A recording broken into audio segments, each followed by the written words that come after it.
You are watching Access LaPorte County, Channel 97. Coming up next is the September 6, 2023 meeting of the Michigan City Common Council Workshop. You can find more information for this workshop by visiting www.accesslaportecounty.org. You rolling? I guess so. Okay. All right, because we're going to get started. And I'm hoping to be out of here by 6 o'clock. Yeah. So, Yeah. and I'm glad Amber's here because she's a good note taker. I'm glad you're here too. Well, good. I'm glad everybody's here. Right? Next to it. Yeah. Next to he wants to talk to you. Oh, okay. Yeah. All right. The first ordinance we're going to talk about here this evening. And by the way, I'm the councilman that called the workshop because I think that there's a lot to these ordinances. Instead of just having the council read them three readings and pass them on, I think it's probably it's on the right track. I don't know if I agree with everything that's in here, but it's on the right track to cleaning the city up and making people responsible for their projects that they have. And I'm not necessarily looking at well, I'll just leave it at that. The one thing I want to make sure is that we're not penalizing the homeowners per se. And one of the things that I thought got the city in the condition that it was in, because to me it's like we're in crisis mode. All of a sudden something happens, now let's jump on top of it. But I think it had to do not so much with an equipment issue, because I know that the council was presented the ordinance to buy that $250,000 truck with the arm on it to go and pick up debris through the city. I thought it was more of a personnel, what you want to call hold accountable issue to make sure that individuals are doing their jobs and they are doing their jobs and getting paid or doing what they're getting paid for. And I think some of that slipped, and I'll be very blunt, I thought some of it slipped between the cracks, and that's where we wound up with this big mess. What I have noticed, once that got back on track, where the personnel issue got straightened out, it seems like a lot of this got straightened out, and a lot of the debris got picked up. People were getting citations that needed to get citations, because when I had asked back in June, after we had a meeting about this, about the citations, that only 3 citations for the whole year of 2023 had been written. With all this debris and trash laying around the city, only 3 violations had been written. And I got copies of those. And those were made in June. The citations were given out in June. So, I think things are getting better, and we'll see where these ordinances take us in that respect.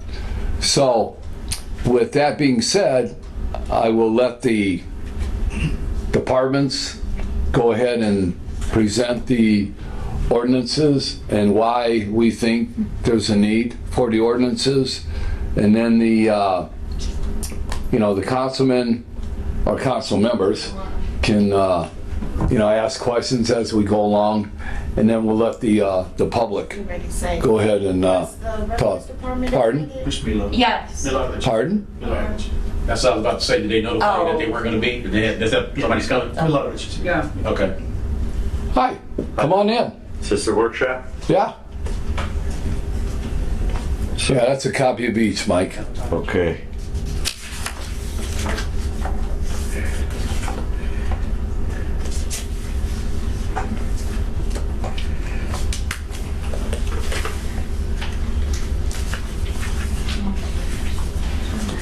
Thank you. Okay, you're welcome. Okay, Amber? Just to clarify just a little bit of what you said, because I know we have our code enforcers from planning here, and I don't want the public to think they're not doing their job.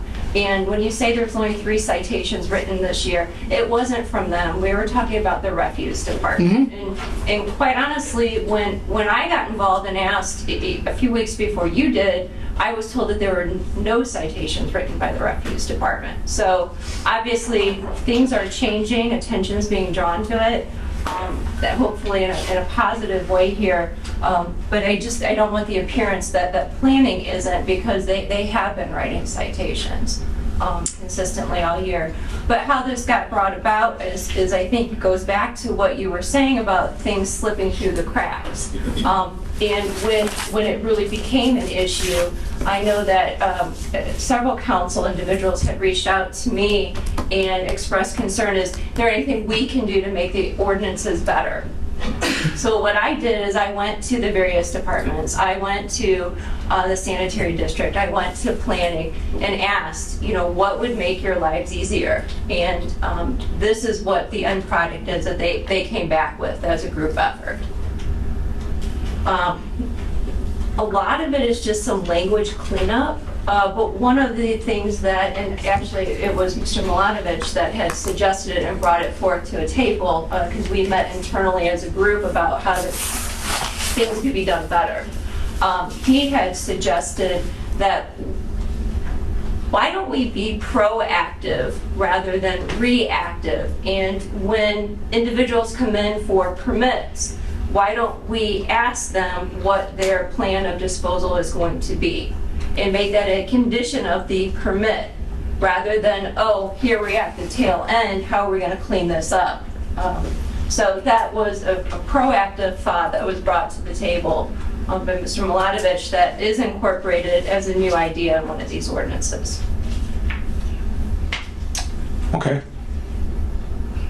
I think that's a good idea, and I'm glad that that is included.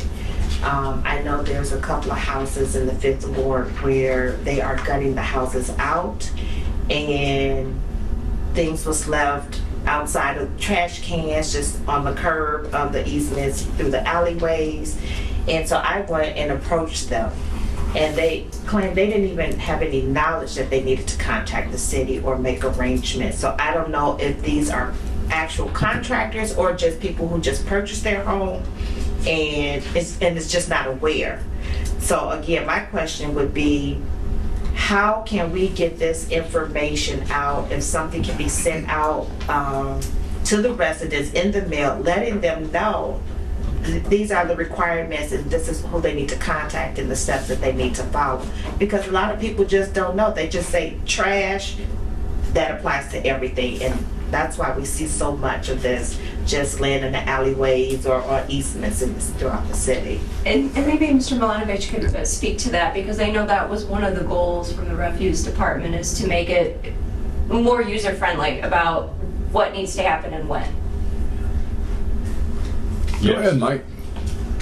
Thank you, and thank you for the positive words about our proactive approach. And just a quick question: the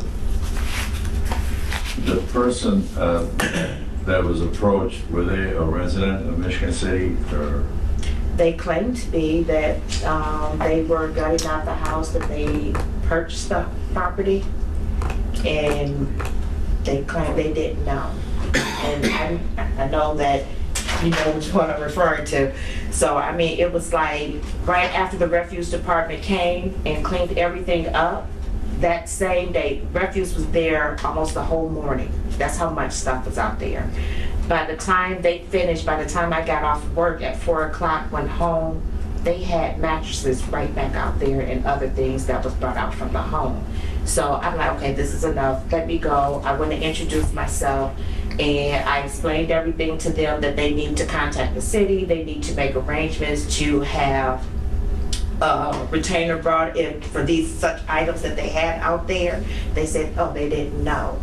I said, because if not, you could be posed with a citation by the city, because this stuff been sitting out here for a while. and you constantly keep putting things back out there.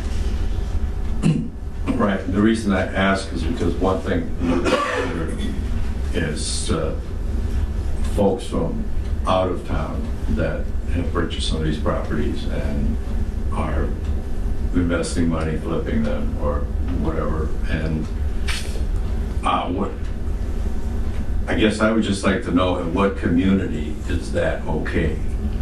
I have not seen any community where people can just put the trash out and expect it to be collected. So, I agree, and forgive me if I'm gonna say this the way I'm gonna say it, but working in government, I've always been told or to believe ignorance of the law is no excuse. When you're going somewhere or you're new somewhere, those are things I would hope anyone will want to find out, especially if you're a property owner. right.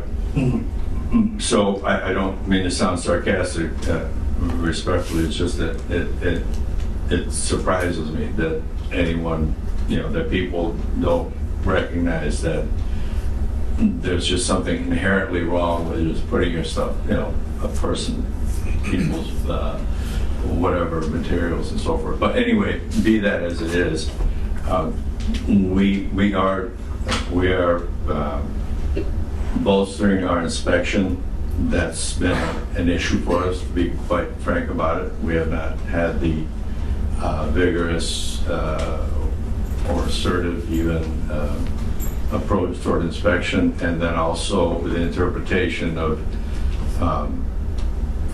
what the code dictates and so forth. Because all this is already addressed in the ordinances as far as what's acceptable, what's not. So as far as getting the word out, I'm exploring those possibilities right now. I don't know if it would be maybe someone speaking to Ron Miller on WeFM and in one of those programs that they have in the mornings, and perhaps being that we're in the digital age and communication generally is over the internet,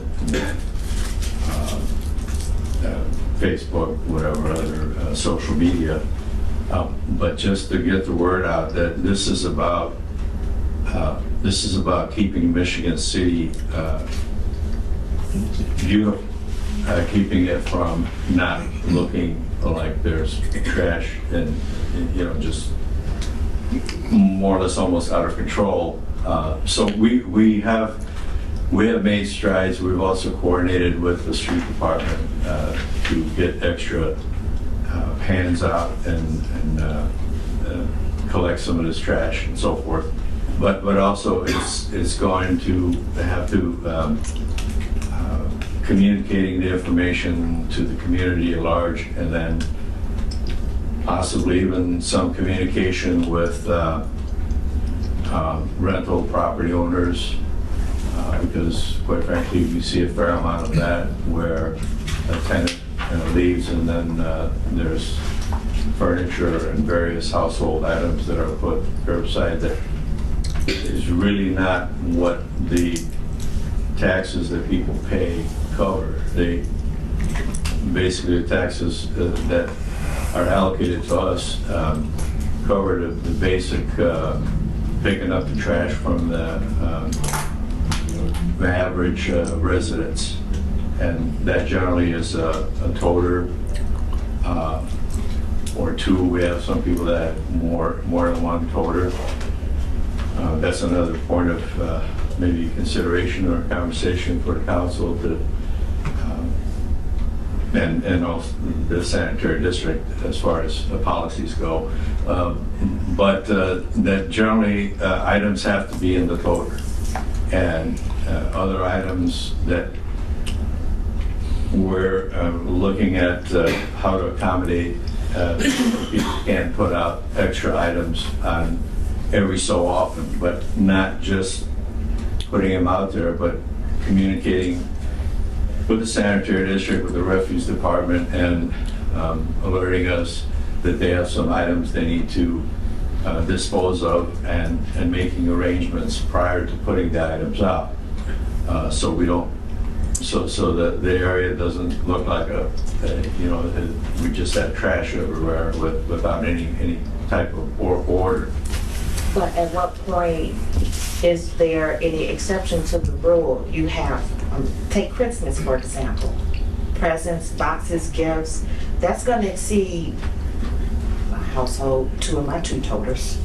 So that overflow, are those to be called in to pick up?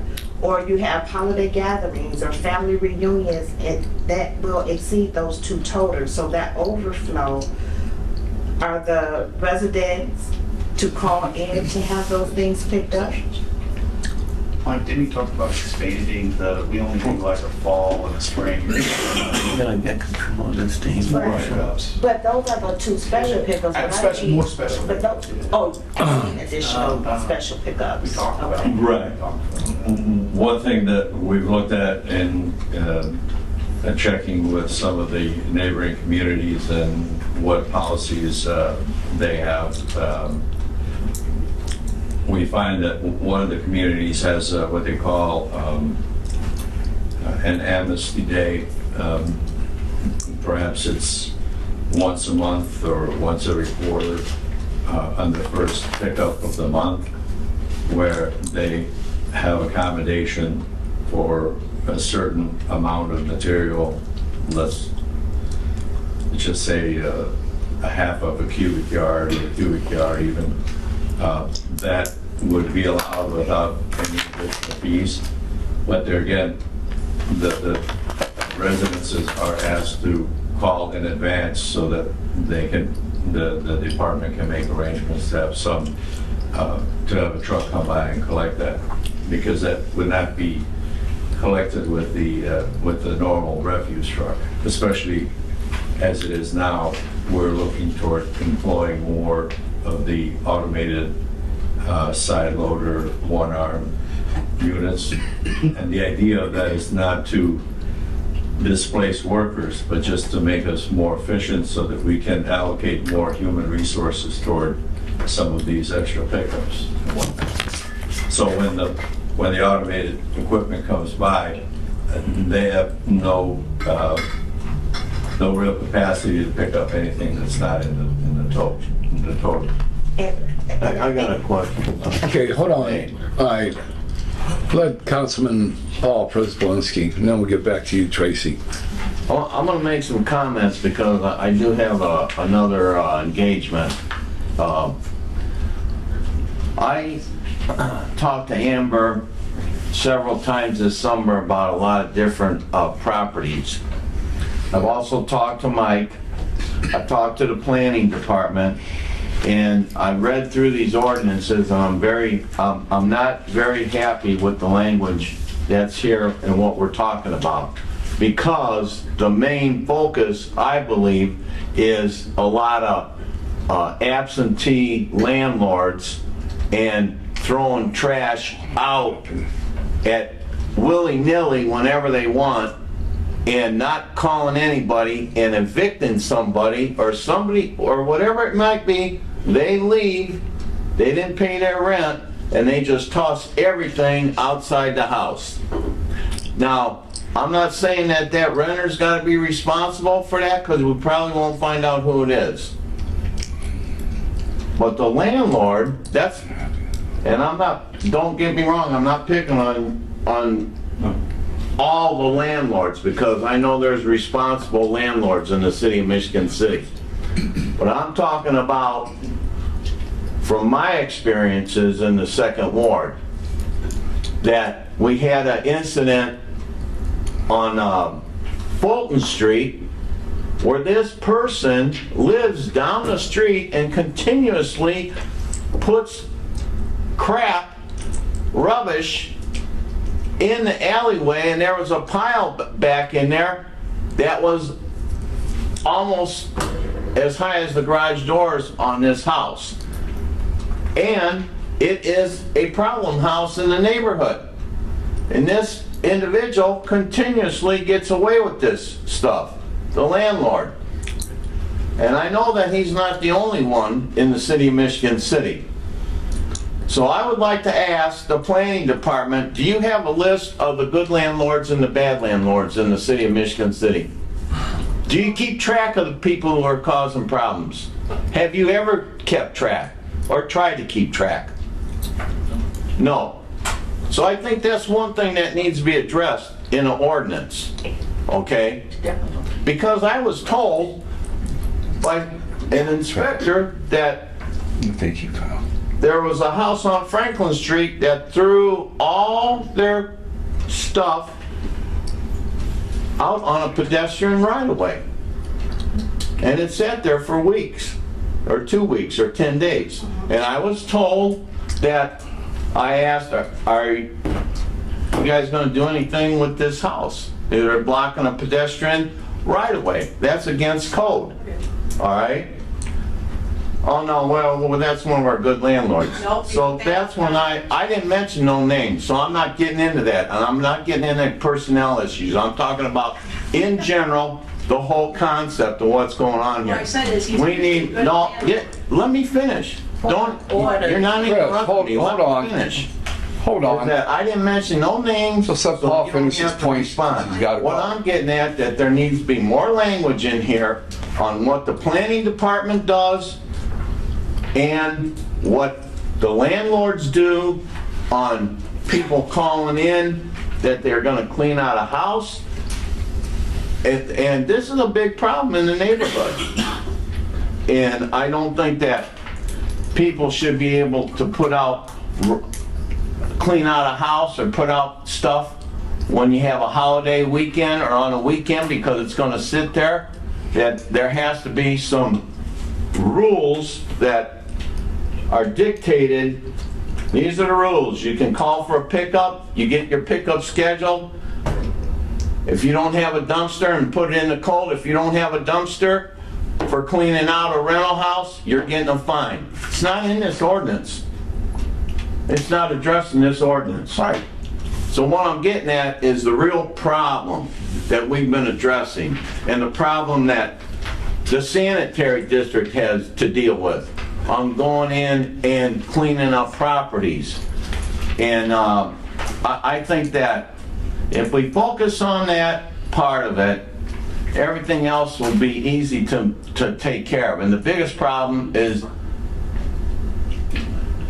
It's not because it's another section. I'm not trying, I am making points on what's been happening and that we need to work as a team and go forward and saying, we're a team, the planning department's gonna work with the sanitary district is gonna work with the planning department. And I'm not satisfied with a lot of the language in this ordinance because it's only addressing one issue, and that is construction debris. So that's the way I interpret it, because there's nothing in here about regulations for renters, pickups, special pickups, all these different items, all right? Okay, you done? Yeah. Councilman Dabney, do you have something?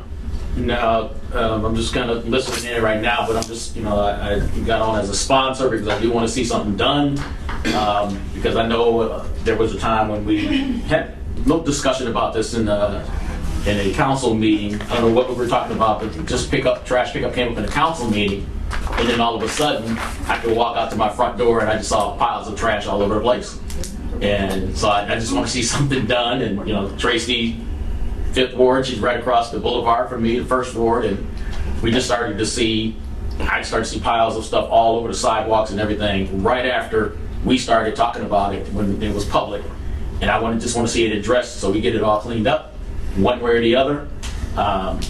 So I may be a little bit more hardcore than most on this stuff because, like I said, I'd step out on my front porch and see piles of junk everywhere. So I'm gonna. So if I may just real quick.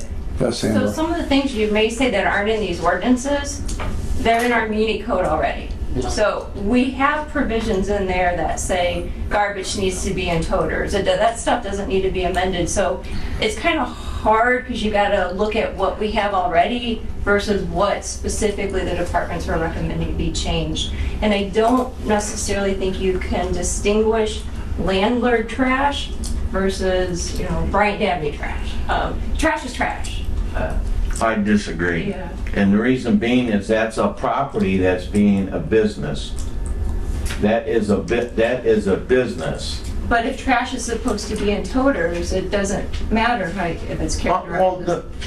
the thing is though, is that they're just throwing the stuff out Again, in totally agree. the alleyway, creating a agree. health hazard. Totally agree. So who's responsible for that? If you don't address it with the party, the landowner, Totally agree.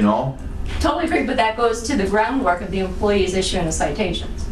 We've got stuff out there to cover it. It goes back to the slipping through the cracks, Don, that you mentioned beginning. And I think and I've heard some promising things happen, like Connie Adams getting back on code enforcement to help clean up. So, Okay, Well, then you have a problem with having like regulations on special pickups and notifying the sanitary district? there are regulations on special There are pickups. regulations on there? Yeah. Go ahead, Steve. We also cleaned up the illegal dumping language where if you look at it before, Paul, your point of sidewalks, we only dealt with alleys and certain areas in that code. What we did was we cleaned it up. We made it illegal dumping as anywhere in the public right of way, sidewalk, planting strip, any of it. So therefore, any of that is enforceable by the refuse department to issue a. Correct, and not only refuse, the police can enforce it because Absolutely. it's illegal under state law. That's what I was getting It's at illegal right under there. state law. So we. And that's been part of the education process for certain inspectors to notify the police when that happens as well. And we added a definition of what that means. You'll see it in here, like what areas. Public dumping is public dumping. Illegal dumping is anywhere on a public right of way, period. And also, if I could just make a comment in reference to that.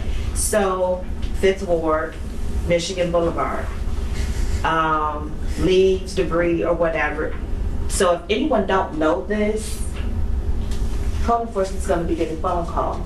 Because that's where we're supposed to put our leaves and all of that in that leaf bags and everything. How often do you ride down Michigan Boulevard though to see that? And how soon will those things get picked up by the city? Not special leave pickup days. Here's the thing. Everybody gets dumped everything on the inspection department here. Leaves, tree debris, stuff like that. Let me explain. Leaves, tree, and debris is called to the street department. Street department picks that up, not our department. Garbage. If it's out in the alley, when it's all over the alley, it's a refuse issue problem. If it's in the yard, meaning like in the front yard, past the sidewalk, in a yard, like spread all over the place, it's our department. And everybody seems, you called me about the garbage on Franklin Street. It's not us. It's not us. It's not us all the time. And that's where the confusion is. And sometimes the last couple weeks, I've been put in a position where, because there's another inspector,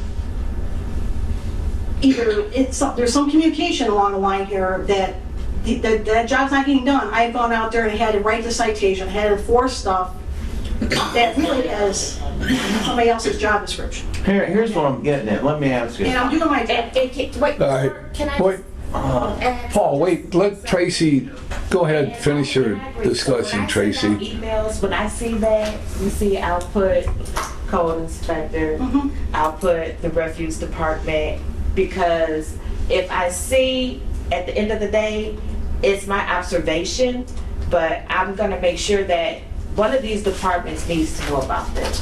And keeping that communication, or now get an email back saying, no, this is so-and-so, I got this, don't worry about it. So that's what I do. Yeah, So I that appreciate I wanna that. make sure that somebody knows what's going on. Keep asking, So- like, where should this go? Yes, yes. And if it's something that's wrong, we usually address it to the pass right. it on, We try to yes. pass it on to the correct department, or I send an email, give them a call, hey, they're having an issue. I'll be out there too to see if it's something I can deal with. And that's how we work. But it just seems like everybody just dumps everything on our department and expects us to dispatch everything for everybody else. And that, as far as council, we should know better. We should know better as to which departments, what goes where. But my stance is, the public don't. No, they don't. They don't know who to call, or they don't wanna call make a us. comment. And then that's why we get involved. I'm speaking for the 5th Ward. This is what I see in my ward. So that's why I was asking, as far as getting this information out to the residents, can a letter or something be sent out in their water bill, social media, the newspaper, radio, all of those things, actually, all those people should be covered for this. And it may streamline it down some, but they need to have access. I know a lot of elderly people, they'll take that information, they'll stick it on their refrigerator. But we have to get it out there some kind of way, so at least we know that we put it out there. Well, the first thing that I think has to happen is that the city council members need to know who to call on certain things. You call refuse for here. You know, I've called the street department, they go, hey, call refuse. And I call refuse, they go, hey, call this number. Can we have a phone number list and the names on who to contact for certain situations? That way it makes it easier on Chris, it makes it easier on Sue, it makes it easier on the sanitary district. And I agree wholeheartedly, because to me, this is the easiest way to get communications out to the public is through the water bills. But for some reason, this is always like a magical thing that comes up whenever communications has to be sent out. That, you know, whoever wants to take it on, I'm not assigning anybody to it. But we need to get that in the water bill for everybody to know exactly, you know, every property owner, if you own rentals or what have you, or if you're a property owner, who to call, what the rules are of the game, and if you don't, and these are the penalties if you don't abide by what.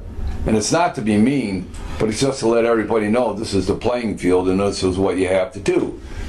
The other thing, it should be on a city website. So if people that want to go to the website, it's on the city website. Plain and simple. And like Mike, you were saying, Yes. if somebody from the city wants to get a hold of Ron Miller and get on his community focus, thank you. Yeah. You know, and you can even go to WIMS and get on their public awareness program with Rick Federici. Yeah. Can I say, you mentioned the website, the city website. It is on the city website, and you just gotta take the time to look. It is there. I mean, does it explain it? If you pull up refuse department, it breaks down what type of debris, trees, branches. It breaks everything down of what each of those department is responsible of doing for removal. If Okay. you pull up the sanitation enforcement, it breaks everything down on what they cover. So it is on the city website, so I'm not negating that. It is out there. Okay. But anyway, those are just suggestions from me to get it in people's hands in their houses so they know exactly what they got. Yes, Chris? Dahlia Zegas also has made up a flyer specifically for Elson Grove neighborhood because they had questions about who to call because we were going to bombard with grass calls, vector control calls. And so she made a list of who to contact, what the purpose of contacting us for, and everything else like that. Yeah. And the same thing can be given to Eastport group. And, you know, yeah. It's the same people, it's just a different neighborhood. Yeah. Yes. Yeah, Mike. Okay, I wanted to acknowledge the great support that we have benefited from with code enforcement and coordinating on the challenges that face us with trash.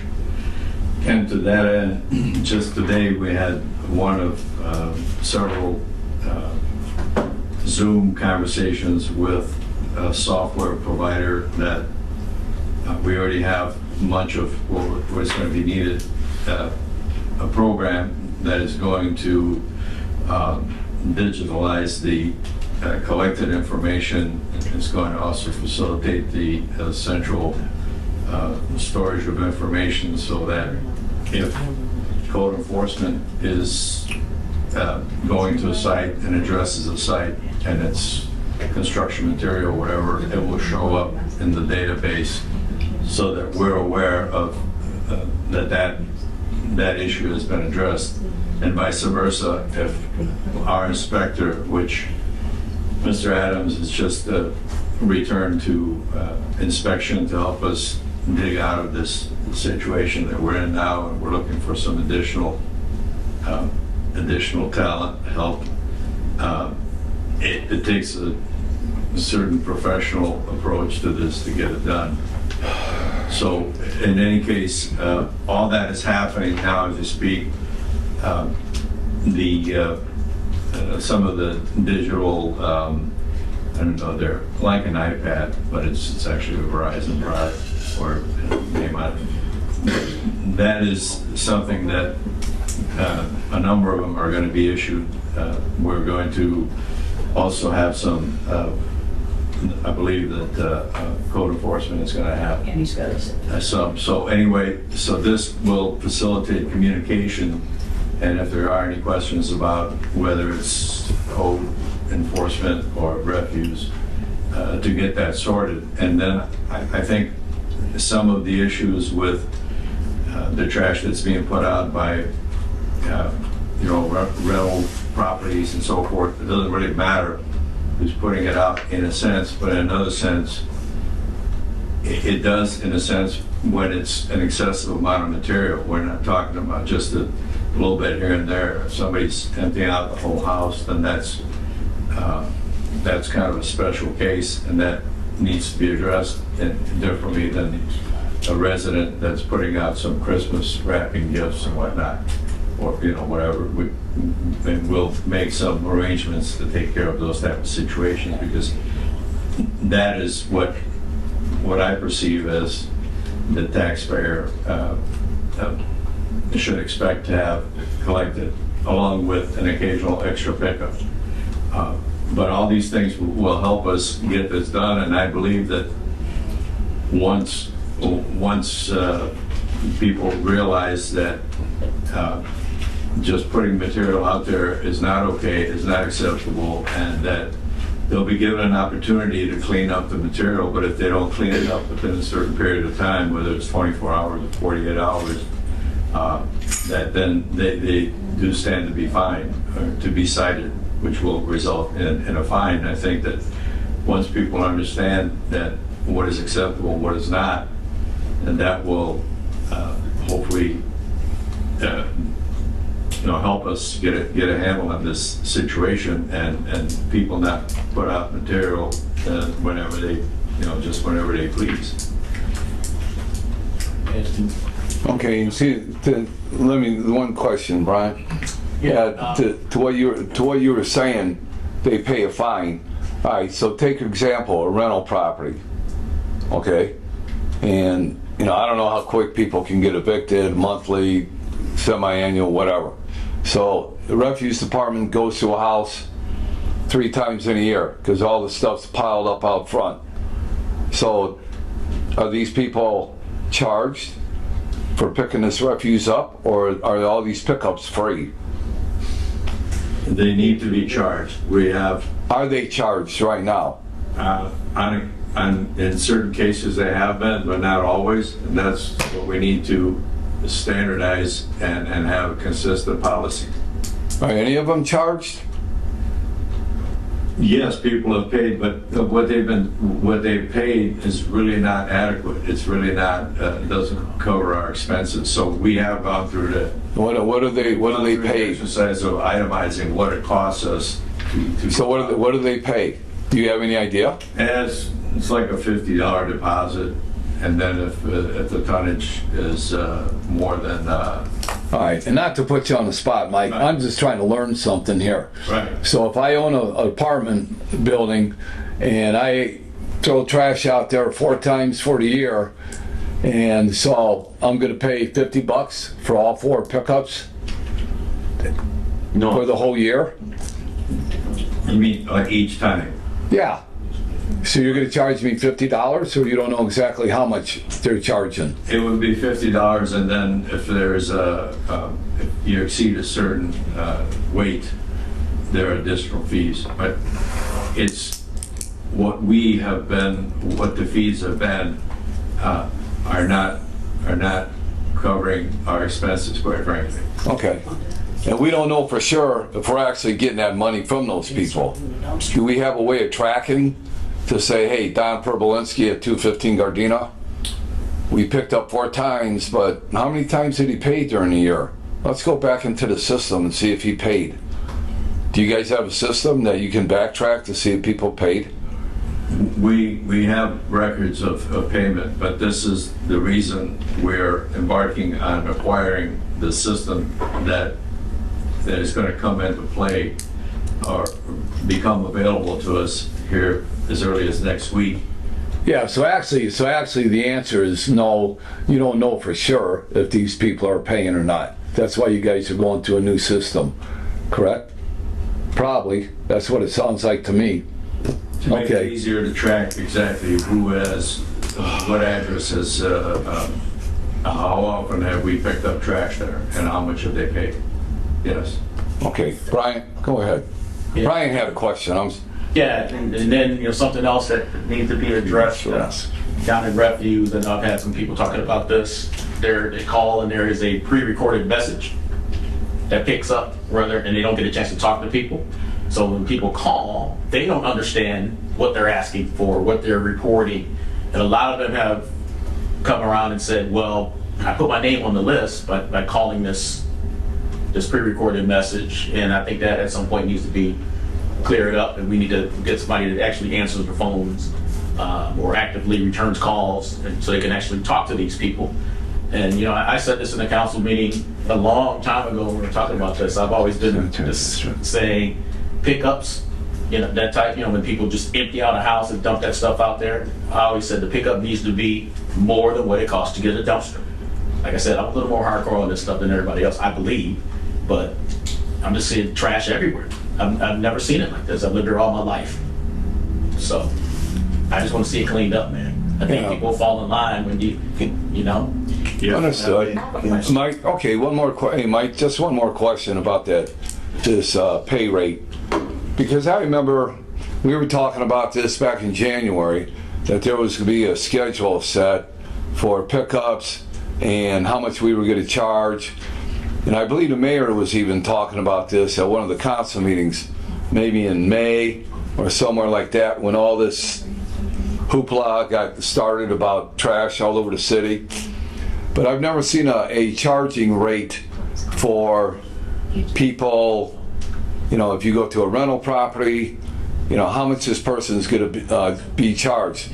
And you just got done saying that what you are charging doesn't cover the expenses of the labor and the vehicles and the fuel to even go and get this stuff. So when is this new schedule going to be, when will the new schedule come out? So that you can pass that on to the city council so we know what's going on with this. I believe by the next board meeting, sanitary board meeting. Okay, it'll be ready at the next board meeting? Yes, sir. Okay, all right. Yes, sir. Councilwoman Tracy Tillman. Thank you. When you were saying with their bill, you're referring to the landlords, correct? Yeah. So landlords, whether it's an apartment unit or a housing unit, there's two things. Are you actually billing the landlord or the person at their resident? Because if you're renting, and maybe things changed over the years, but in normal rental contracts, it talks about garbage, trash, when you're moving out, who's responsible or who will be fined if they exceed and put all these things out there. So who's actually getting penalized here? The landlord or the tenant to pay that? Because they have their own contract with that landlord. So if it's a building, then definitely it should go to the landlord. But 9 times out of 10, when you were saying they're not getting paid, it's probably because they're putting it back on that tenant. And then the question is, you're paying the landlord, what is the landlord doing with that fee? Right.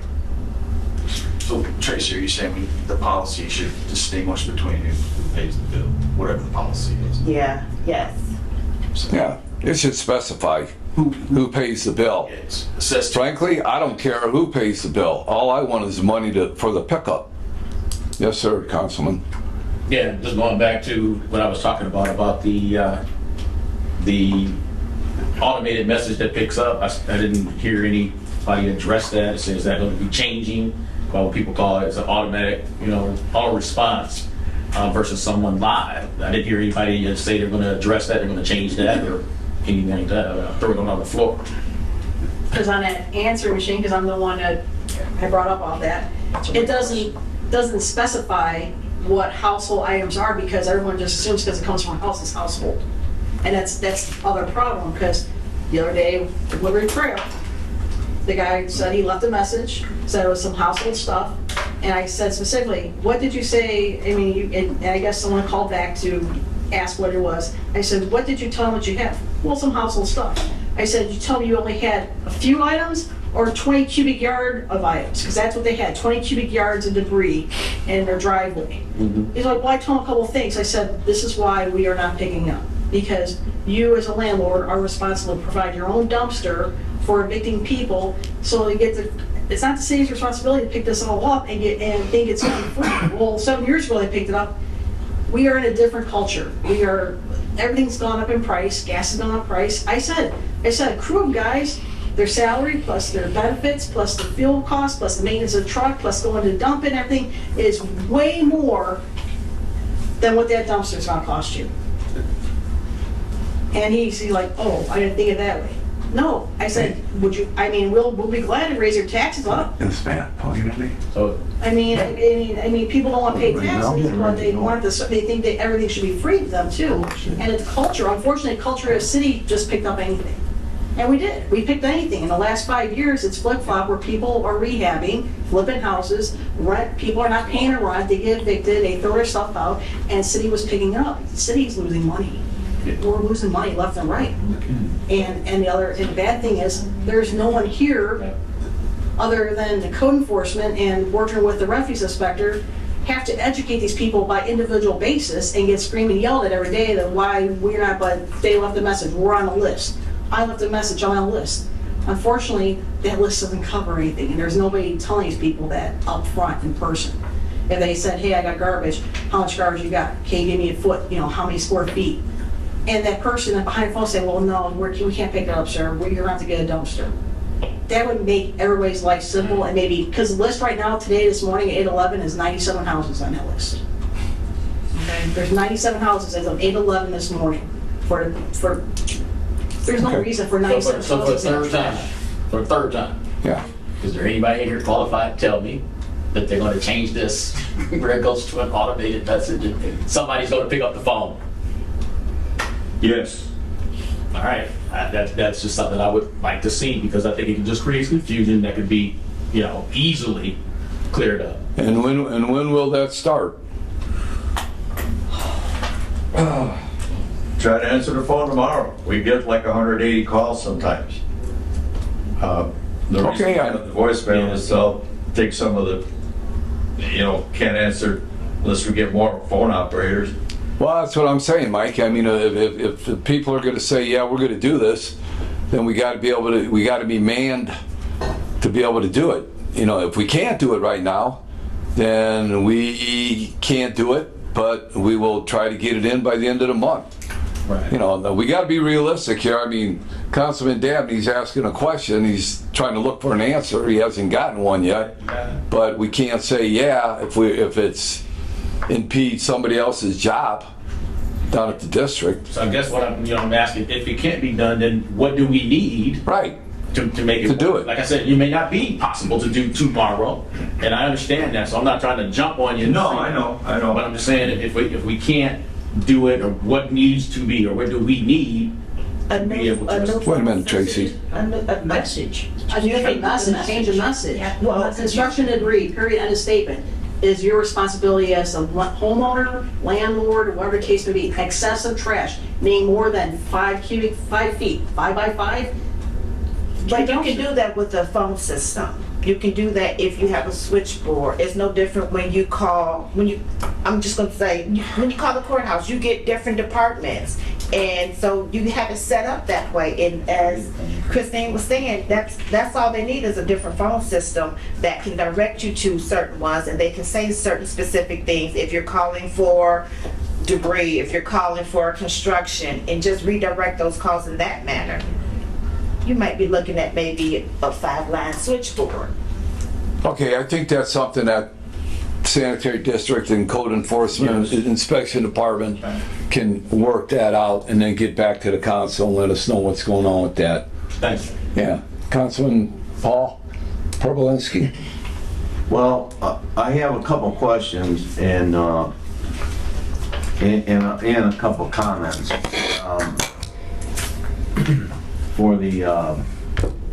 For Amber, can the inspectors, can they enforce or issue a citation on state law? No, it's got to be under our ordinance. It's got to be under It's our gotta be- ordinance. Correct, it's got to be Okay. under, so state law right now, our police can enforce it. So Okay. illegal dumping is considered an infraction. The point being is that when I called you, since you spoke up, I wasn't identifying you, is that you did not tell me to call the police about that, and that trash sat out there another 5 days. And that was, let me finish. I didn't want to get into that, okay? This is part of the process of all these things that have happened, all right? But the real main reason why we're here is exactly what you were talking about, is the amount of trash and what it's costing the city of Michigan City to the refuge department, and in general, is that we need to fix the problem. And the main problem, the way I see it, is there something in the code right now that you tell these landlords they gotta get a dumpster. What section of the code? There is no section in code, but it's 5860. It's called common, it's rubbish. Well, 5860 is let accumulation me rubbish, not say, section 98. Paul, let her finish her statement. Yeah, I mean, you're asking me a question, I'm answering Right. for you, 5860, but I'm trying to save the city. No, there's nothing that says required dumpsters. It says you have to put stuff in toters, which is in section 98 Right. of the refuse Right. code. But when my hands are tied because someone on the refuse side is not writing citations, and that's what's been going on, well, this is what I'm wanting a definition on. Can they write a code violation for something through the sanitary district? So what this ordinance, one of the proposals in here is that they can. yes. But currently, no. But can they now? It depends on what it is. So if it's something strictly underneath the sanitary section, that sanitary is supposed to write. Should be though. Yeah, But we took the silo out. yeah. So Okay. right now, Let him finish. the proposal is that they can come in and help enforce it. Well, here's what I'm getting at, is that we got to this point, and you said it. You know, these people gutting homes, flipping homes, throwing this crap outside or whatever they're doing, whatever they think they're gonna do. And my point is this. I'm not gonna sit here, and I'm not trying to point fingers, but I think that this shows me that there's not enough cooperation, interdepartmental cooperation, to get this problem solved. And that's what I'm looking for, is that the sanitary district, the inspection department, I don't care who it is, the street department, they work in unison to solve this problem. And if somebody sees something, they notify people of a pile sitting out at a home. And that home is investigated. It's not you, this guy, or that guy. It's interdepartmental cooperation. And getting to the point where we're not, these people know, hey, we see something, we're gonna investigate you. we're gonna give you a citation. That's the only way that's the only way we're gonna stop it, all right? And I'm not picking on, but I know that a lot of it's coming from, when I get a complaint, is coming from questionable rental properties. That's how I'll put it, because I'm not trying to pick on landlords, but that seems where, and it's not all the landlords, it's people that are being, they're called the American entrepreneur spirit and take advantage of all their resources and that are doing this, and then we're stuck with a pile of garbage in somebody's backyard because, you know, it can't get picked up, or it's a big controversy. And I don't get a call on everything, but I get a call on, I've gotten calls on quite a few of them. And, you know, we've had this problem now, and we've seen it, and the proof's in the pudding. All right, here's the proof. Ask Mike for his tonnage disposal costs. I seen him on the budget report. And here's what I'm going to get at. Whatever we do is this, is that you got to do something that addresses where is the problem. I don't see a lot of people that live in these homes put their toters out, they bring their toters in. Now I see people, this is a different issue, but it's kind of the same issue. I see somebody put out a recycled toter like in the middle of the week and they're not coming till Monday. You know, I think that it should be addressed. But the big thing, I mean, these things to me mean something. I don't think somebody should be able to toss out garbage on a Friday and they know they need to contact people. Is that in the ordinance? Is that in your code that they have to contact you for a special? That's only for a special pickup, right? Right, And that's it. right, So a couch is a special pickup, right. right? Yes. Well, see, now, I don't think a lot of people know that. So how do we educate them? And are we gonna put a fee on it? Because let me tell you what, if you wanna, I'm just saying this because I'm getting out of here, I got a football game to go to. If you put fees on everything, you know where you're gonna find this stuff? On Hitchcock Road, all right? On 400 North. Yeah. So we have to do stuff to prevent that and make it palatable for everybody. And then if you're only gonna give a person one toter, you're gonna find it out there again. So I'm just saying, we have to use a lot of common sense here, and so it's palatable to the residents of the city of Michigan City, and to the good landlords, okay, that they don't get picked on. Right? All right, kick off, kick Okay. off. I gotta go. Go ahead, And I Sue. appreciate your time, and Go ahead. if you could, get the sections of the code, so we can put a booklet together, because the police can enforce the city code, right, besides state law? So we need to do this book. I talked to John Pugh about this a long time ago. Have a good evening. No, I don't think the police are gonna go around and look at garbage, but anyway. And I, Sue, go ahead. Can I, Sue's up. I just want to say something here. Everybody keeps, well, not everybody, some people keep directing it toward us. Like, I don't control the trash trucks. She doesn't control the trash Right. trucks. Okay, so rather than us sit here. I've never directed it towards code enforcement. Then come to us. We're here for a workshop. Right. We're here to try to come up with input from everybody as to how to address this. I keep hearing landlords, I keep hearing, Amber said it earlier, trash is trash.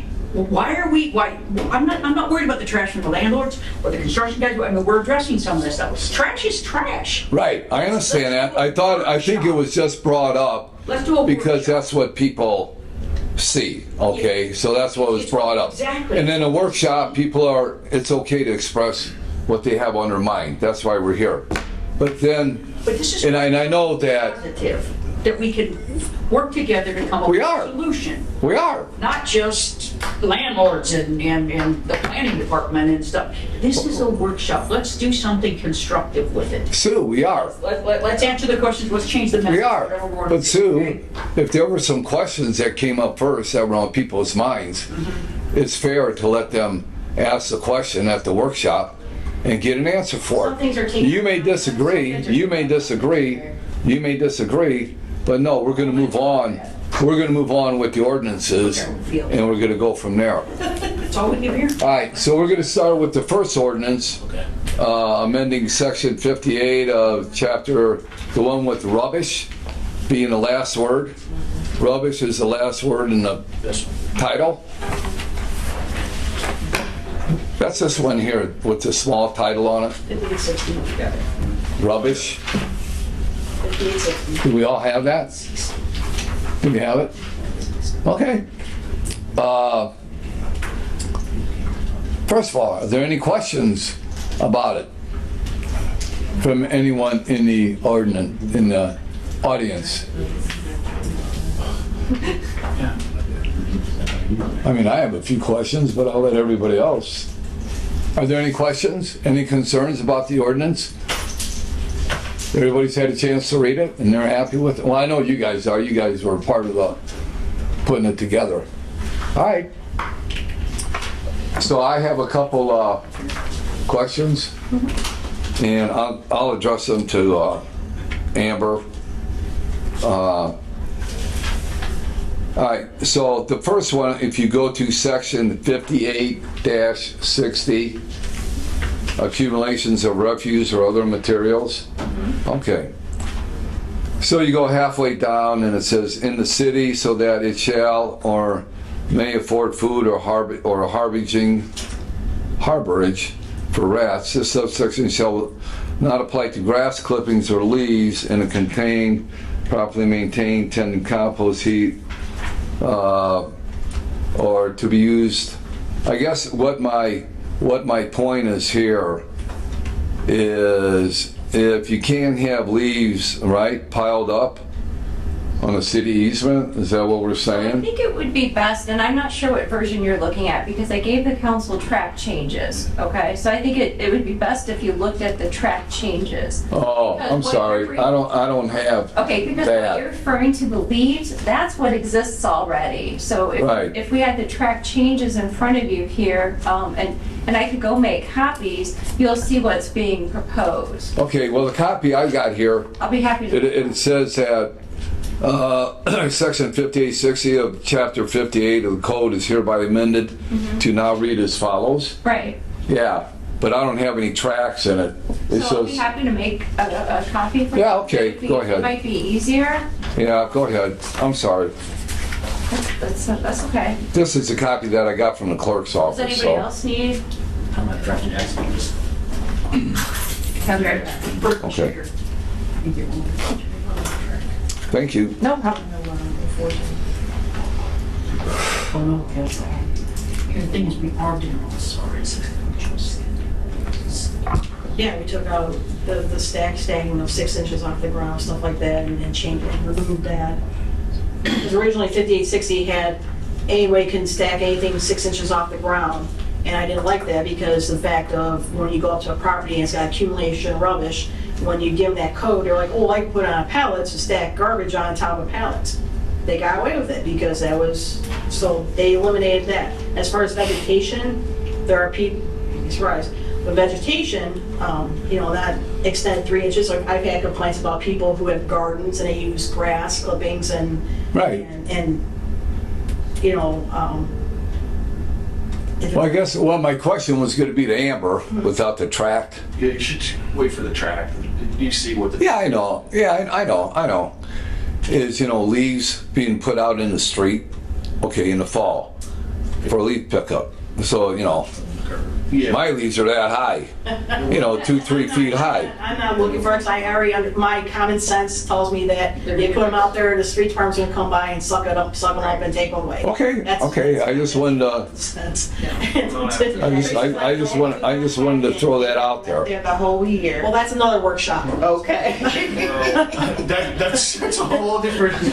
Go ahead, Tommy, let Tommy wants to. We have compost pickup 3 days after our refuse day, just put it in a regular Rubbermaid type trash and put it on the curb. And they come and pick it up. And that's how me and my neighbor George Casimir is active. Sometimes, about 5 years ago, the tenants were renting across the street, they were dumping their trash bags into our yard waste cans. We asked them, please don't dump your trash waste into our yard waste cans. Their attitude was like, well, if you don't like us dumping our trash bags in our yard waste cans, you can all just move away. Well, guess what? We're still there. I wanted to comment about educating the people to get this information out there when we get there. You mentioned about putting it in the water bills. Personally, we get water bills occasionally from our place. I never read anything that's in there. I pull the bill out, I throw everything else away. It's a waste of money, a waste of paper, waste of ink. People aren't going to read it. People are not going to the eMichigan City website because, it's just one more step. But where is everybody at? Everybody is on Facebook, social media. I think building a strong page there could get the word out to people. They're already there. It's not one more thing that they have to look up. It will pop up in their feed automatically if they like the page, anything you post about. You have to go where the people are at. With my job, I'm on Facebook all the time. And people, every time they go on a break, they pick up their phone and they're scrolling through Facebook. But that's an age difference though. There's a lot of older people that are on Facebook and that are doing it too. True. And I say you should go because you don't have those that. But the thing is with Facebook, it's not going to cost money to print those papers and the ink just to go in the trash. And we see it sometimes where we're getting multiple water bills, coming to our house when it could all be combined with one stamp instead of 5 different, stamps or things like that. It's just conserving the paper, the ink, the postage. My other question is the refuse bill, as far as like special pickup, how does it get billed? Do you guys send a separate billing to the owners, or does it get added to the water bill? That's also, isn't the water bill have refuse bill on it as well? They just pay it separately. I wonder if we do billing system on the water bill, like when they notice that their water bill goes up dramatically, they get a call about Pay attention to it. They just write it and send it. I kind of scrutinize everything. Once you start messing with rates, though, we start delving into completely what can you pay for the water bill, sanitation, you guys have inter agreements, we start delving into that's a whole other workshop. So, on that one. Right. I don't even work, to your point, I don't even work my water bill, it comes here, I pay. Right, you via don't look text at it message. either, I pay it via text, I'm sure other people Yeah. do. So. I'm curious, people pay online, and do you guys have an agreement in your rentals that say that when you move out, you're paying for the trash, or do you have any sort of agreement in there? The part of that in the lease would be that you were to return it in the same condition that you received it in, which was not full of household items. So just to kind of say how like my year went, 40 separate properties, over 55 units. I had 3 locations this year where I think, one would have been like a 30-yard dumpster of stuff that was on Calumet. The people were there for 4 or 5 years. I had another location on 731 West 4th. When that person moved out, that was probably a 20-yard dumpster. And I had one other on Springlands, that would have been a 10-yard dumpster. So that would have been We the don't 3 put that all I had. information in the water bill. That's what, I'd like some clarification if that's what people are talking about. That in all of the buildings, that is the excessive part that I would have had in Michigan City. I had 3 locations from, 40 separate tax bills.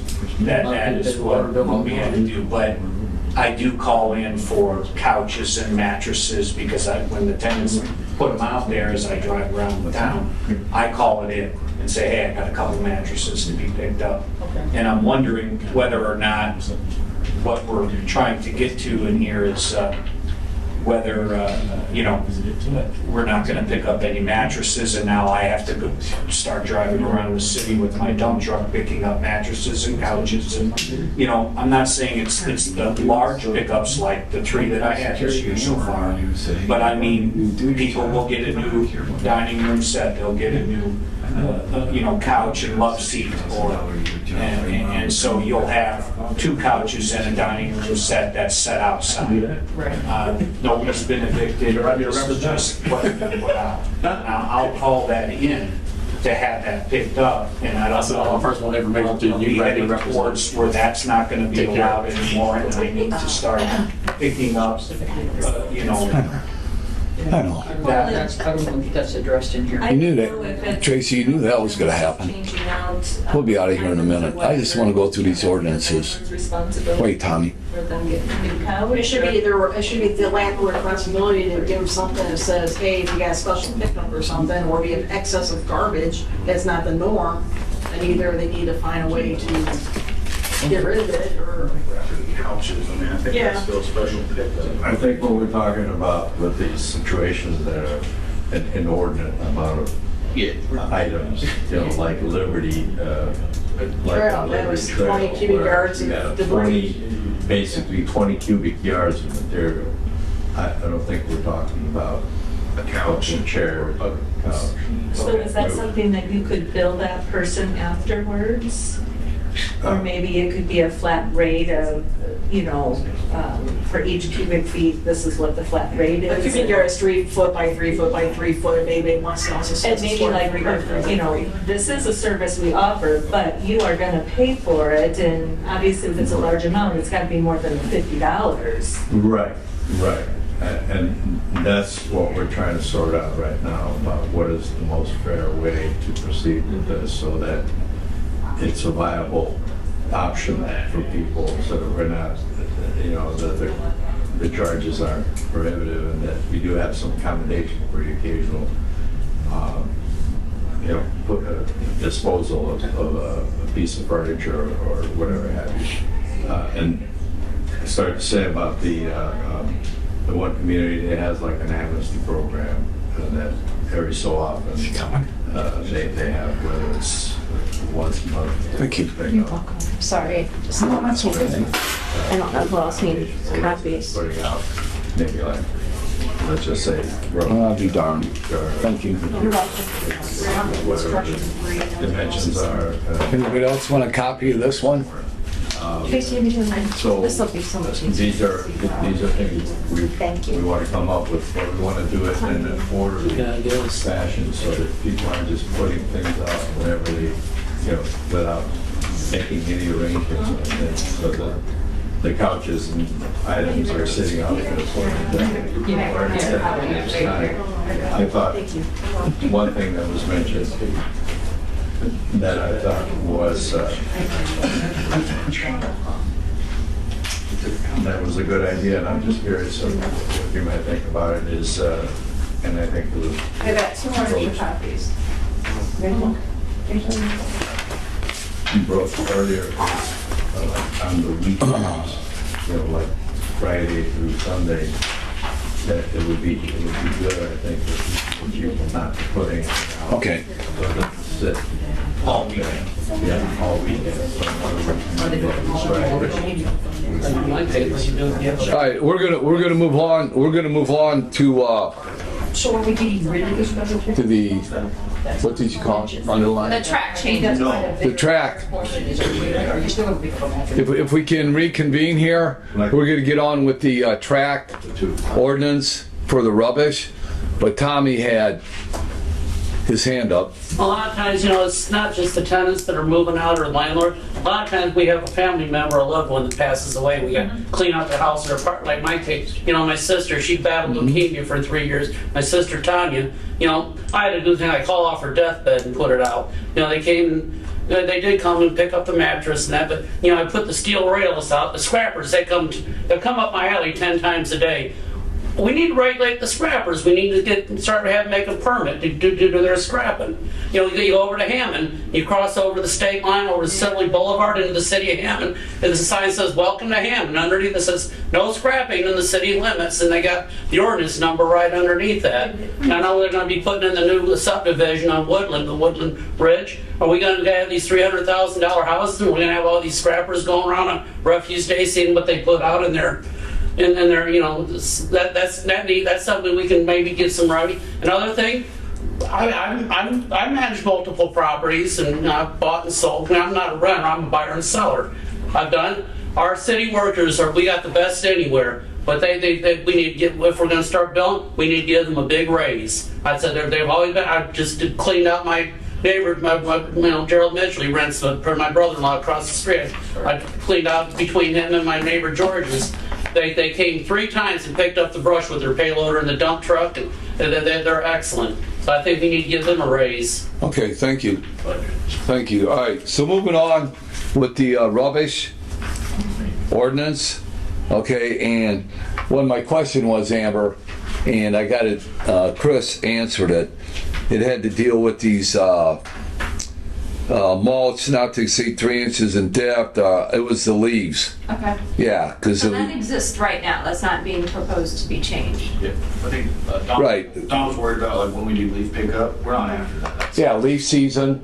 You pile it up on your easement or your side yard or your street, and mine's going to be 2 to 3 feet high where I live. Okay, and you know, people just have to know that that's okay. And they will, because they won't get a citation. No, plus we announce it, hey, tree leaf pickup is coming, you put all your leaves to the side, and we come by and we have this calendar. We're basically saying that this is okay to do at that time when we announce that. Okay. All right.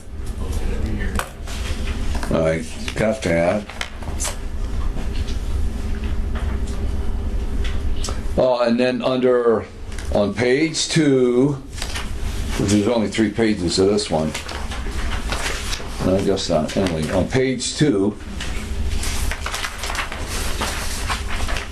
under section 98-16, 98-16,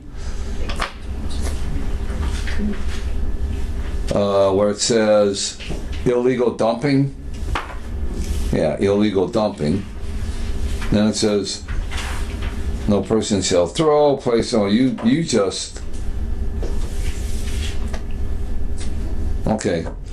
Well, what I have, you basically wiped out everything, except, let's see, public place, oh, illegal dumping, that's where I was going, where's that at? So it's on the top of... Yeah, that's on top of page 3.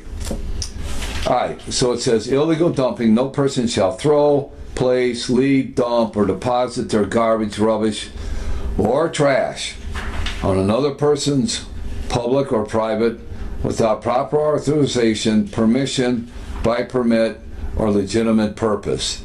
So I guess if I go next door and I talk to my neighbor and say, hey, can I pile my junk on your yard? Is it okay? Then they're giving me permission. Well, what is it? It won't be a violation of state law, but it'll be a violation of our ordinance. Okay, and then it says by permit. Where would I get a permit that's going to let me pile my garbage or what have you?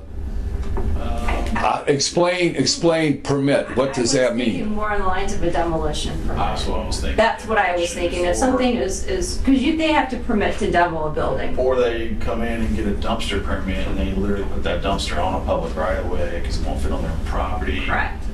Something's sitting beside it. I don't know. I'm just trying to think of like. So that would be examples of us permitting something that a would dumpster or something, because. But Don, the point is like we typically don't issue permits for that. I can't even think of a reason to issue a permit other than a dumpster permit. But should in the future, I can't even think of an example, of being honest. Yeah. Okay, I was just trying to get a clarification. That was the only thing I was thinking of is a demolition permit or a dumpster permit if we would, because We occasionally let permits out for that. but- Yeah, we do. And they're all. Okay, I got it. I got it. Okay, I got that. Legitimate purpose is kind of the same thing, like, you have to have legitimate purpose. What is an approved manner? Correct. Yeah.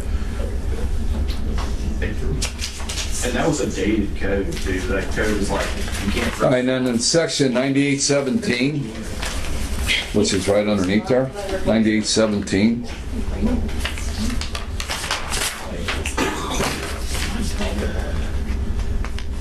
(9817) 98-117. There it is.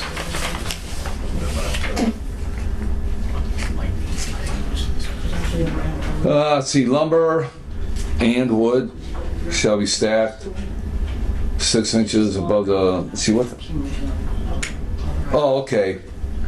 And then it says, the last sentence says, the accumulation of weeds, dry vegetation, waste paper, rubbish or loose combustible material shall be cut, removed, or destroyed in an approved manner. So who determines what's an approved manner? Well, if you're burning having a bonfire with materials like that, technically you're not supposed to have open burning without a screen over it. If the smoke interferes with a neighbor, that's another code violation, which the fire department's gonna come over anyways. As far as approved manner would be disposing everything in an approved container for the section 98, which is the other code for sanitation department. Okay, I mean, does that need to be explained? I mean, written out a little bit more, you know, Sometimes, so that people know? Yeah, you know, I'm just playing devil's advocate here. You know, if the average person looks at it and they say, okay, what's... different ways of people.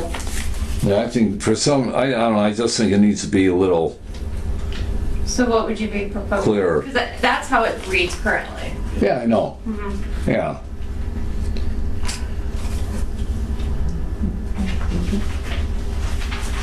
All right. Let's see. All right, this here is kind of, I guess, nitpicky, but I don't know. I got it underlined.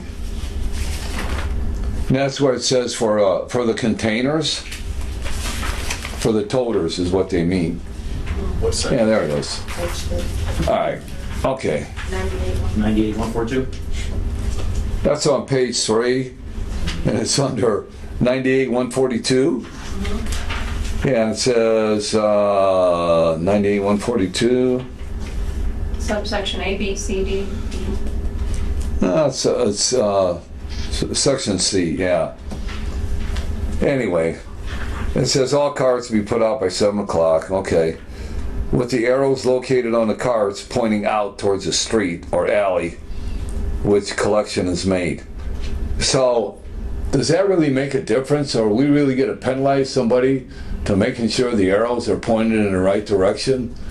I mean, I never even think about which way the arrows are pointing. My garbage guy just put a sticker on my garbage can the other day because my brother-in-law put it out and he put it the wrong way. And he put a sticker on the lid pointing with the arrows which way it has to go for a collection. It does make. Who did that? The company that I don't live in the city limits, but the company I use, they put a sticker that was 6x6 pointing the arrows to which way the container's supposed to be pointing. But they don't. Kind of left me a warning note, left the sticker. Yeah, but when it- All right, well, I'm just trying to look at from a common sense point here, that we're not going to go around finding people if the arrows aren't pointed in the right direction. I mean, are the garbage men going to look at the cans? I think that's the least of our worries. That's what I'm saying. Why is it even in Can I there? speak to that? Why it's that way is because that's how the equipment picks up the trash bin. So Okay. if it's not that way, then somebody has to get out and move the motor around. It defeats the purpose of the efficiency. Okay.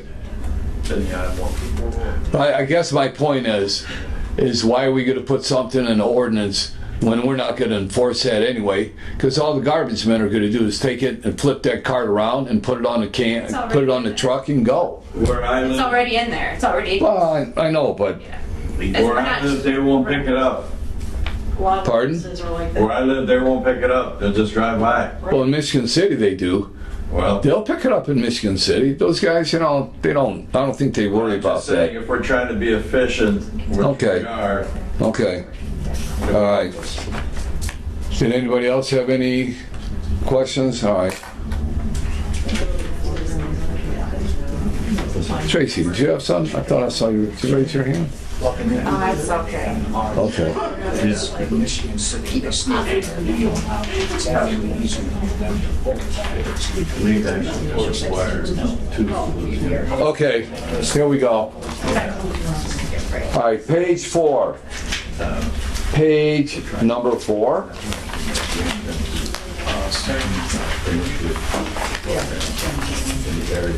All right, on the bottom of the page, where it says 98-175, transport of waste and collection vehicles. Street side, yeah. All right, and Then you want it up front. all right, all joints, and this is under 98-175. Okay, item 3. All joints in the hauling body shall be effectively closed and smooth so that no drippage or leak of water, liquid, or any debris can occur. So we're talking about other waste haulers like Waste Management, Republic Services, other garbage haulers, and their trucks may be leaking. That if that's what's happening, that'll be a fine towards them, right? That's what we're saying And that there? exists already. Pardon? That exists already in our code. Okay. Yeah. All right. So all that's being proposed with this is to make the definition standard. Okay. And then for trucks, for other, like Waste Management, Republic, any type of trash hauler that there is in the city of Michigan City, do they have to have a emblem or identification on their vehicles? You know, like Waste Management's got a Waste Management vehicle emblem. Republic's got a Republic emblem. So if there's a trash hauler in town and he's picking up trash, you know, from a business somewhere, and he's leaking all over the alleyway, but he has no emblems on the side of his truck, how are you going to identify? If it's a company, a business, they have to have it. It is required, it's mandatory. Any type of business, and they're using a work truck, a pickup truck, or any equipment, has to have their business company logos on there. They have a DOT number on truck And they're, exactly. Okay, and dot numbers. okay. Because in here, it doesn't say, okay, and maybe that's what this means, but I don't know if it's clearly, it says every vehicle used for transporting rubbish, garbage, refuse, or discharged material shall carry a legend on the side of the, sidewall of the hauling body. So I don't know if a legend means the name of the company or just some kind of identification numbers with the DOT. See what I'm getting at? Yeah. It doesn't say anything about names of the company. The legend shall be painted on the body, or if the vehicle has other uses, the legend may be placed on a separate durable metal or wood plaque, which shall be firmly fixed to the vehicle when used for refuse collection and transportation. Does that go for the scrappers? No, it's not. Well, it could be scrappers too. But that doesn't fall. They just go. Let me finish. That doesn't fall. Scrappers doesn't fall in this ordinance, I don't believe. No, they all come under vehicles. So my question is, Their trailers aren't plated. could you no turn, lights on. excuse me, one discussion at a time so we can get done here, is that, Amber, so the refuse truck, so are what we saying here, is that proper identification for a truck that's working in the city? Mike, is legend the common, is it known as a term of art other than identifying on a collection vehicle? Say again, sorry. Is what? The term legend, is it a term of art on a collection vehicle other than what it is known as here? Like an identification? So would it, are we reading it, the definition as it would be any person reading it, like a comment, or is it a term of art? And that's written here in the Yeah. ordinance. It's number 8. I think it's using it as a term of art. So it's using it, Just Google it. You Googling it? Say that, well, that's for car racing, but it says that it's a spec series, meaning all cars are mechanically identical in the expectations of the style of the vehicle. But it is some form of identification of that truck, of that vehicle. Yeah, is it a DOT number identification, or is it Waste Management has their names on the side of the truck? I'll find out. I'll find out tomorrow. Yeah, but we're not proposing, this is what already exists. Right. So- But if I have to amend it, Yeah. I'll amend it. Yeah. Yeah, okay. And, let's see. Yeah, I'm sorry, I'm not familiar with that terminology, ledger. Okay, I just want to make sure that Yeah. it's probably synonymous with identification. I think it's. Is what I believe it to be. I think that's what it's just a weird thing. So that Say would it. be like the sanitary district logo along Yeah. with the number of the truck, R25. You make good as given it to say identification badge. Company identification logo. Company identification logo is a legend. Sure. Okay. Does anybody else have any questions or comments on the rubbish ordinance? Okay. And then the other one, 22222.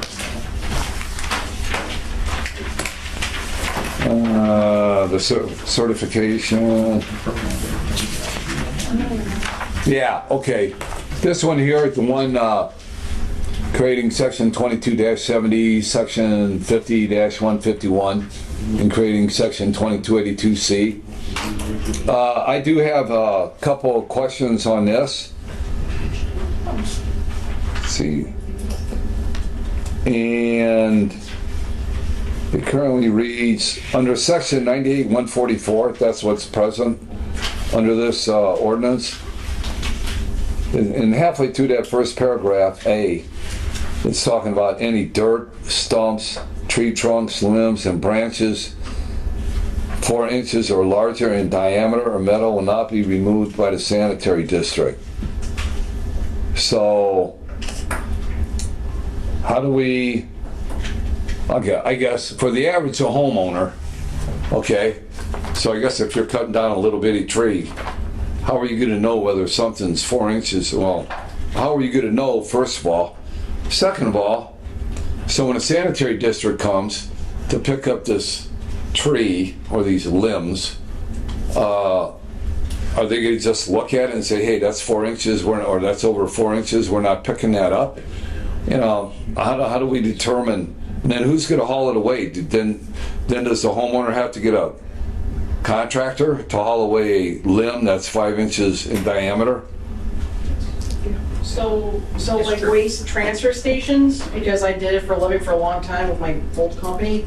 If you, roofing materials, they will not take roofing materials unless it goes to a special section. Concrete, busted up concrete, goes to a different section. You can't mix all these materials. So when they're saying that is, there's a reason behind it, because it's extra cost to the city for the dumping fees and stuff like that. Roofing shingles cost extra, concrete mixture costs extra.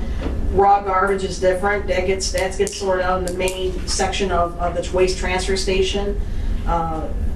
Metal and stuff like that, that's scrap, that's another category on its own. There's reasons why they have certain things like that. They'll take some branches and debris like that, but not big huge tree trunks or anything that's over 4 inches.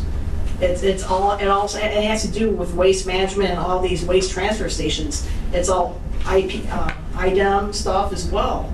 They regulate it, and they're trying to separate and sort stuff so it can cost the consumer more money down the end of the line of the road, trying to be more cost effective.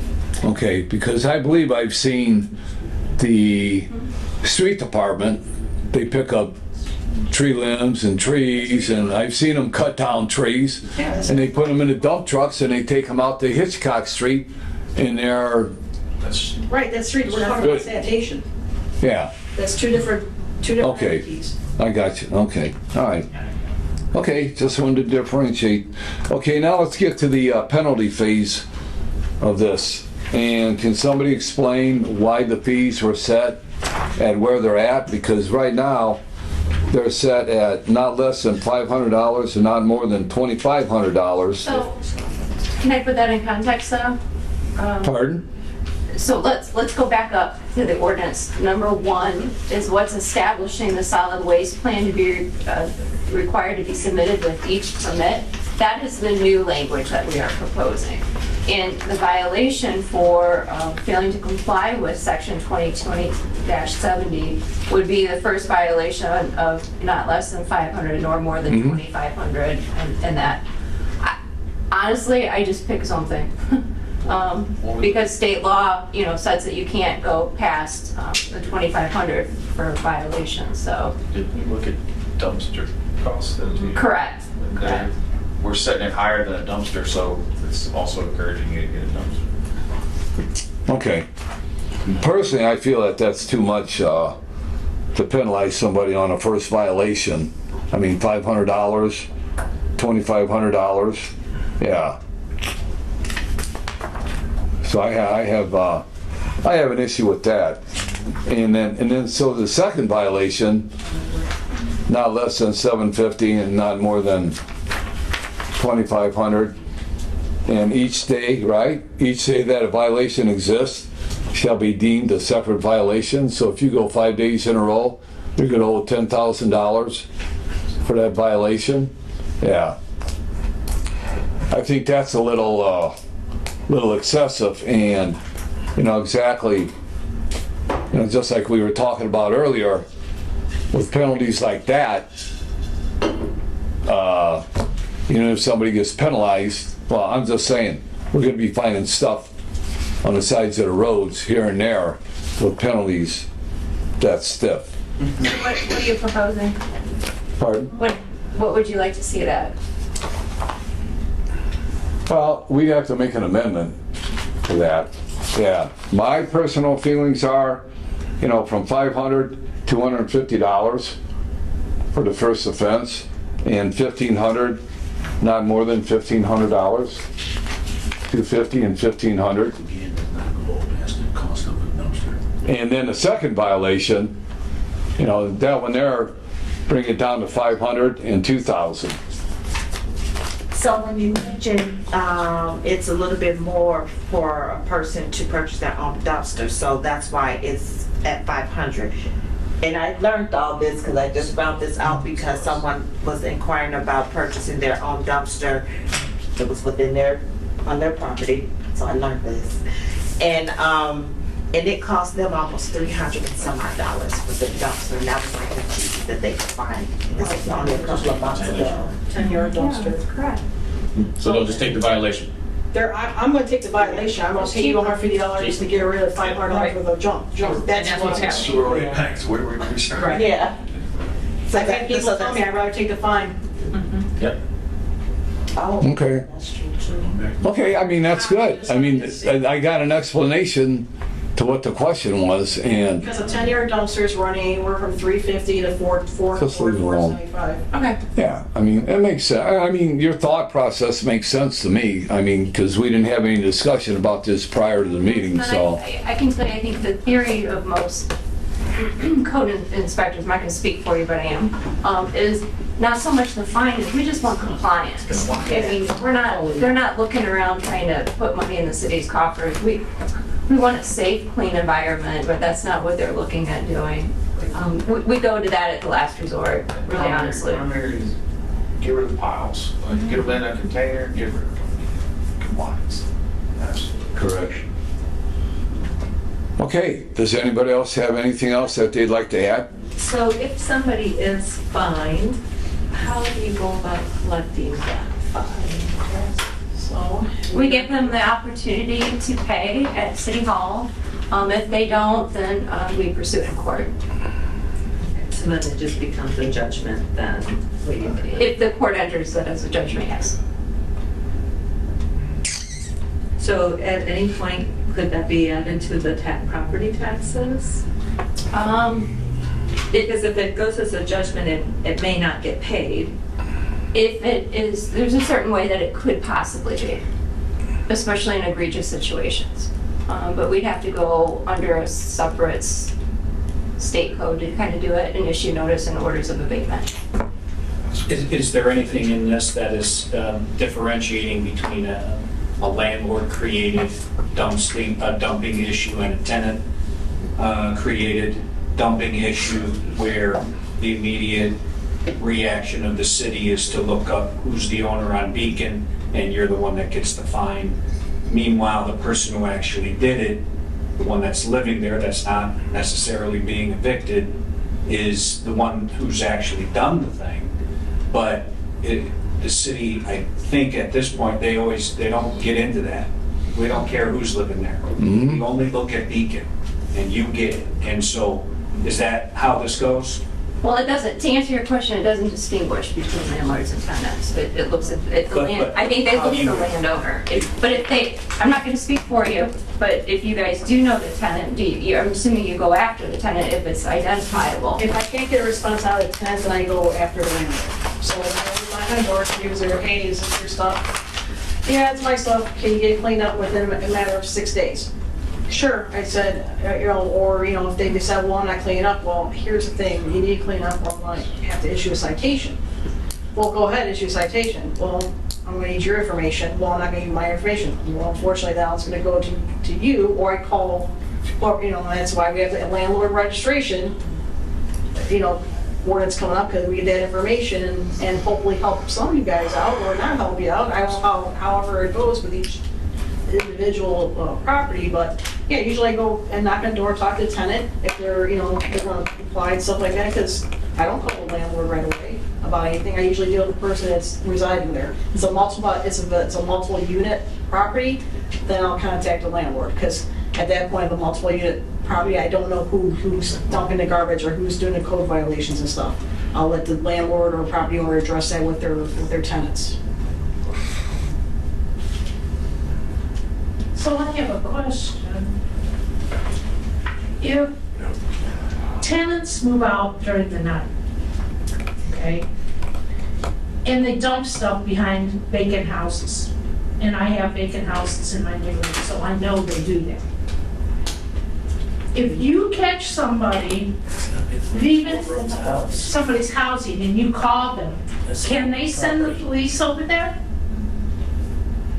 If you're in the process of legally. If they're moving out and dumping all this stuff, can the neighbors call the police? Yeah, it should be on the owner of that vacant property. Indiana code, yes, state code. This being dumped on. I've gone to There's garbage nothing on your piles. property, you need to put a stop to it. I've gone to garbage piles, They always leave some. yes.